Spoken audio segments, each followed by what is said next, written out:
ꯑꯩꯒꯤ ꯃꯤꯡ Upendra Sharma, retired director Jawaharlal Nehru Manipur dance academy, ministry of government of India ꯑꯃꯁꯨꯡ ꯅꯍꯥꯔꯣꯜ ꯁꯥꯍꯤꯇ꯭ꯌ ꯄ꯭ꯔꯦꯃꯤ ꯁꯃꯤꯇꯤꯒꯤ ꯍꯧꯖꯤꯛꯀꯤ ꯄ꯭ꯔꯁꯤꯗꯦꯟ ꯑꯣꯏꯖꯔꯤ꯫ ꯑꯩ ꯍꯟꯗꯛ ꯚꯨꯕꯣꯟ ꯈꯣꯏꯔꯝꯕ ꯂꯥꯛꯄꯁꯦ ꯌꯥꯝ ꯅꯨꯡꯉꯥꯏꯖꯩ, ꯄꯨꯟꯁꯤꯗ ꯑꯍꯥꯟꯕꯅꯤ꯫ ꯑꯗꯨꯅ ꯑꯩꯈꯣꯏꯒꯤ ꯁꯤꯜꯂꯤ ꯂꯥꯡꯉꯤꯕ ꯁꯦꯀ꯭ꯔꯦꯇꯔꯤ ꯑꯣꯏꯁꯤ ꯑꯩꯈꯣꯏꯒꯤ ꯁꯦꯕꯣꯛꯅꯤ, ꯑꯩꯈꯣꯏꯒꯤ ꯑꯣꯖꯥꯁꯤ꯫ ꯑꯗꯨꯅ ꯃꯁꯤꯗꯩꯗ ꯌꯥꯝ ꯅꯨꯡꯉꯥꯏꯕ ꯑꯃꯗꯤ ꯑꯩꯈꯣꯏꯒꯤ ꯁꯤꯗꯩꯗ ꯅꯍꯥꯔꯣꯜ ꯅꯨꯄꯥ ꯃꯆꯥꯁꯤꯡꯁꯤꯅ ꯂꯥꯏ ꯈꯣꯏꯔꯝꯗꯅ ꯌꯥꯝ ꯆꯠꯂꯤꯁꯤ ꯑꯩꯈꯣꯏ ꯃꯅꯤꯄꯨꯔꯗꯗꯤ ꯃꯁꯤ ꯎꯕ ꯐꯪꯗ꯭ꯔꯦ꯫ ꯑꯗꯨꯅ ꯃꯁꯤ ꯅꯨꯄꯤꯅ ꯉꯝꯃꯤ꯫ ꯑꯗꯨꯅ ꯃꯁꯤꯗꯩꯗ ꯑꯩꯈꯣꯏꯒꯤ ꯐꯤꯖꯣꯜ ꯂꯣꯟꯗꯣꯛꯇꯅ ꯏꯔꯨꯖꯗꯅ ꯑꯩꯈꯣꯏꯒꯤ ꯈꯨꯗꯩ ꯁꯦꯠꯇꯅ ꯂꯥꯏ ꯈꯣꯏꯔꯝꯃꯤꯁꯦ ꯁꯤ ꯎꯕꯗ ꯑꯩꯈꯣꯏꯗ ꯌꯥꯝ ꯄꯨꯛꯅꯤꯡꯗ ꯌꯥꯝ ꯅꯨꯡꯉꯥꯏꯕ ꯑꯃ ꯐꯥꯎꯏ꯫ ꯃꯅꯤꯄꯨꯔꯁꯤꯗ ꯑꯁꯨꯝꯕ ꯏꯍꯧ ꯑꯁꯤ ꯂꯩꯍꯟꯅꯕ ꯑꯩꯈꯣꯏꯅ ꯄꯨꯟꯅ ꯍꯣꯠꯅꯕꯤꯕ ꯑꯃ ꯆꯪꯏ꯫ ꯑꯩꯒꯤ ꯃꯤꯡ R.K. ꯒ꯭ꯌꯥꯟꯔꯟꯖꯟ, ꯏꯝꯐꯥꯜꯗꯒꯤꯅꯤ꯫ ꯑꯗꯨꯒ ꯁꯤꯅ ꯑꯩꯒꯤ ꯂꯣꯏꯅꯕꯤ ꯃꯟꯗꯥꯀꯤꯅꯤ꯫ ꯀꯁꯥꯔꯒꯤ ꯍꯟꯗꯛꯀꯤ ꯈꯣꯡꯆꯠ ꯑꯁꯤ ꯔꯥꯖꯃꯅꯤ ꯍꯧꯔꯣꯡꯕꯝꯒꯤ ꯕꯔꯥꯛ ꯃ꯭ꯌꯨꯖꯤꯌꯝꯒꯤ ꯐꯪꯁꯟ ꯑꯃꯁꯨ ꯂꯩꯕ, ꯑꯗꯨꯒ ꯚꯨꯕꯣꯟ ꯂꯥꯏ ꯈꯨꯔꯨꯝꯕꯒꯤ ꯊꯧꯔꯝ ꯑꯁꯤꯁꯨ ꯌꯥꯎꯕ ꯐꯪꯖꯩ꯫ ꯑꯩꯒꯤ ꯂꯣꯏꯅꯕꯤꯅ ꯃꯥꯅ ꯌꯥꯝꯅ ꯈꯟꯖꯕ, ꯌꯥꯝꯅ ꯃꯁꯤ ꯑꯃꯨꯛꯇꯪ ꯌꯧꯔꯒ ꯂꯥꯏ ꯈꯨꯔꯨꯝꯕꯁꯤ ꯑꯃꯨꯛꯇꯪ ꯌꯥꯎꯖꯒꯦꯅ ꯅꯤꯡꯕꯁꯤ ꯀꯨꯏꯔꯛꯑꯕꯅꯤ, ꯑꯗꯨꯕꯨ ꯏꯁꯣꯔꯅ ꯍꯟꯗꯛꯇꯤ ꯑꯩꯈꯣꯏꯕꯨ ꯆꯥꯟꯕꯤꯕ ꯍꯥꯏꯇꯥꯔꯦ, ꯑꯗꯨꯃꯥꯏꯅ ꯇꯧꯗꯨꯅ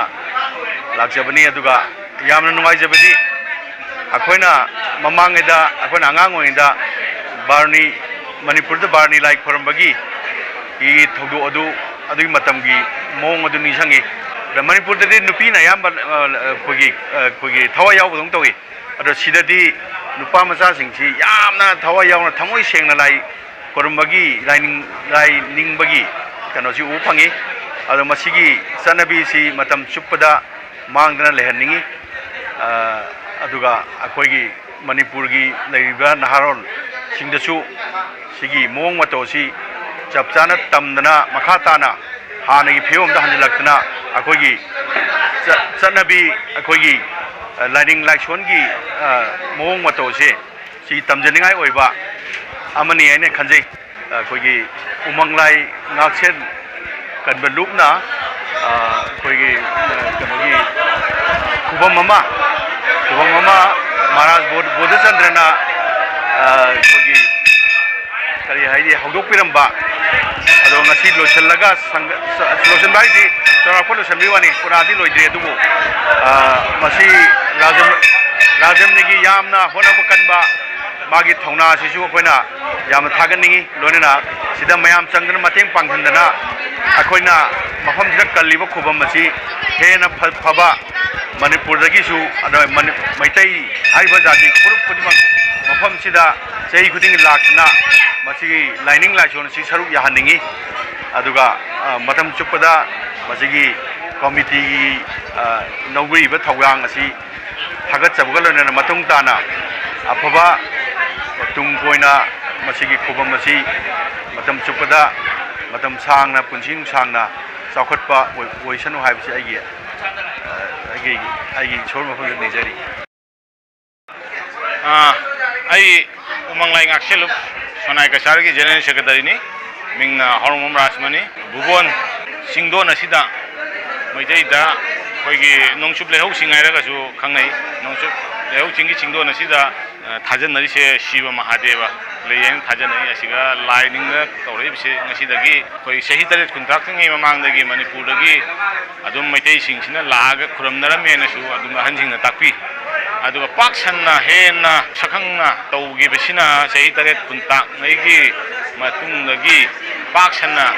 ꯇꯧꯔꯛꯈ꯭ꯔꯦ꯫ ꯂꯣꯏꯅꯅ ꯀꯁꯥꯔꯤ ꯅꯤꯡꯊꯧ ꯀ꯭ꯔꯤꯁꯅꯆꯟꯗ꯭ꯔꯗ ꯏꯟꯗꯨꯄ꯭ꯔꯚꯥꯅ ꯑꯣꯡꯉꯛꯄꯁꯤꯗꯒꯤ ꯍꯦꯟꯅ ꯄꯥꯛ ꯆꯥꯎꯅ ꯁꯟꯗꯣꯛꯅ ꯃꯌꯥꯝ ꯈꯪꯅꯅ ꯑꯩꯈꯣꯏ ꯕꯥꯔꯨꯅꯤ ꯃꯇꯝꯁꯤꯒ ꯃꯅꯤꯄꯨꯔꯗ ꯕꯥꯔꯨꯅꯤ ꯀꯥꯕꯒꯨꯝꯅ ꯑꯩꯈꯣꯏꯒꯤ ꯂꯩꯃ ꯏꯕꯦꯝꯃ ꯑꯩꯈꯣꯏꯒꯤ ꯏꯟꯗꯨꯄ꯭ꯔꯚꯥꯁꯤꯅ ꯀꯥꯕꯒꯤ ꯆꯍꯤ ꯈꯨꯗꯤꯡꯒꯤ ꯕꯥꯔꯨꯅꯤꯁꯦ ꯃꯐꯝꯁꯤꯗ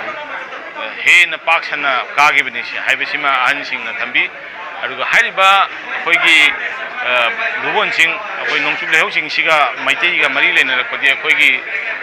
ꯅꯨꯃꯤꯠ ꯀꯥꯞꯄꯗꯁꯨ ꯃꯩꯇꯩꯒꯤ ꯑꯔꯤꯕ ꯍꯥꯏꯔꯒ ꯅꯨꯃꯤꯠ ꯀꯥꯞꯄ, ꯑꯗꯒꯤꯗꯤ ꯑꯩꯈꯣꯏꯒꯤ ꯀꯥꯡꯕꯔꯣꯜ, ꯑꯗꯨꯒꯤ ꯈꯤꯇꯪ ꯍꯥꯏꯊꯔꯒ ꯑꯩꯈꯣꯏꯒꯤ ꯆꯤꯡꯂꯩꯔꯣꯜꯗꯒ ꯌꯥꯝ ꯃꯌꯦꯛ ꯁꯦꯡꯅ ꯄꯜꯂꯤ꯫ ꯑꯩꯈꯣꯏ ꯆꯤꯡꯖꯦꯟ ꯅꯥꯔꯟ ꯄꯥꯡꯒꯟꯕꯅ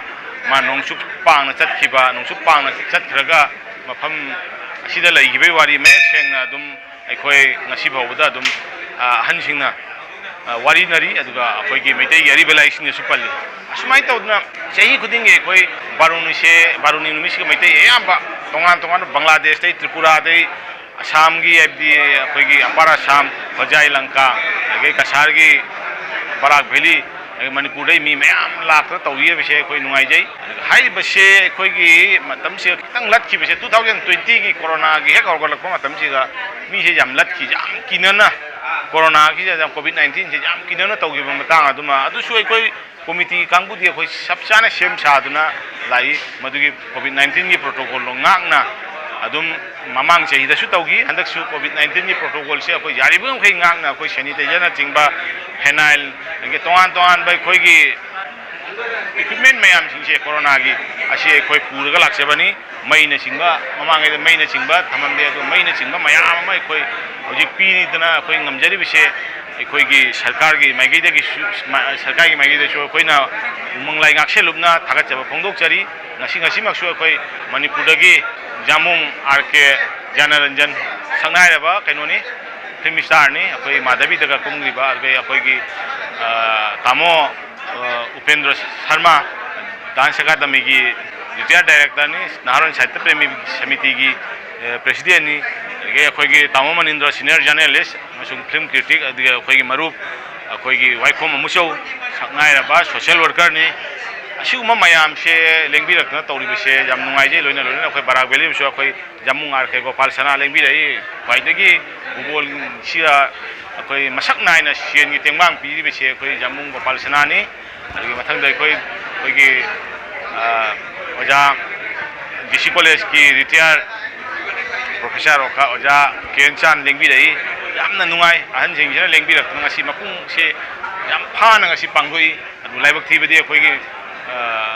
metric parikha higher secondary parikha amsung BA parikha se chatabana mi se mamang chahi da tawum chahi da lakhiba dagidi khitang pana ui adubu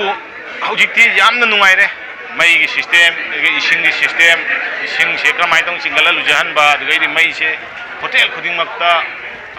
laiba dagaidi akhoi gi maju ina nungai se koina CM la ma se Assam gi CM Hemanta Biswa Sharma lakna koi helipad ke sembiram bajina hen